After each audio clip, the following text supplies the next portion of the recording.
Okay, guys, today we're going to talk about imperfecto del subjuntivo. Now, if you remember indicativo, you had imperfecto and pretérito. So you had the two different past tenses, and it was super hard to figure out when to use each one. The good news is there's only one simple past for subjuntivo. It's just imperfecto del subjuntivo, and it's pretty straightforward. You might want to actually review preterite tense if you don't feel super comfortable with it.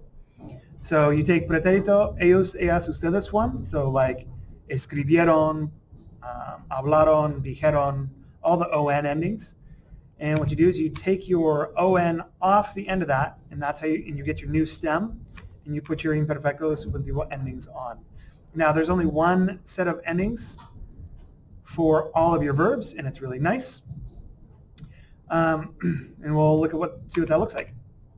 So in Latin America and Spain, they use this form. Okay, so hablar, you get hablaron. You take your on off, and that's your new stem, hablar, and then you get your new endings, hablara, hablaras, hablara, habláramos, hablarais, hablaran. Notice with nosotros, you have an accent mark.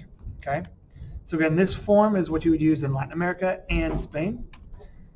Another example would be like poder. So I got poder.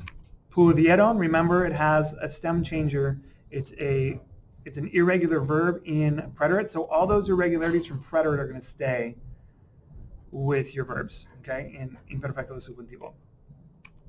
Okay, so your new stem is pudier, and you put your endings on. Pudiera, pudieras, pudiera, pudiéramos, pudierais, pudieran. Okay, again, nosotros gets that accent mark. Okay, one last example, repetir. So again, it's a stem changer too. It's a sandal verb. So repitieron, that's your stem. Repitier, and then you put your endings on. Repitiera, repitieras, repitiera, repitiéramos, repitierais, repitieran. Okay?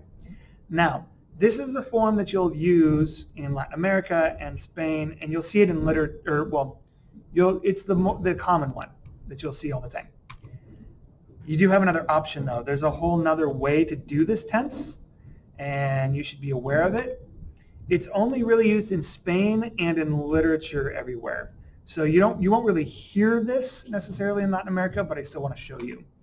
Okay, so let's take those same verbs we just looked at. We got hablar. You take hablaron. You take the RON off, the RON, and you have a new set of endings. Okay, so hablase, hablases, hablase, hablásemos, hablaseis, hablasen. Now, this ending again is you're only going to hear it in Spain. Okay. Another example, poder. We did that one with our endings. So pudieron, you take the RON off. Oops. And pudiese, pudieses, pudiese, pudiésemos, pudieseis, pudiesen. Same thing with the rest of these. Repetir, repitieron, take the RON off, even though I forgot to do that in the video right there. So repitiera, oops, that's not even right. We'll skip that one. So there you go.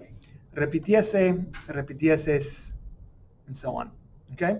So there's the two forms. If you just learn the R1, that's perfectly acceptable.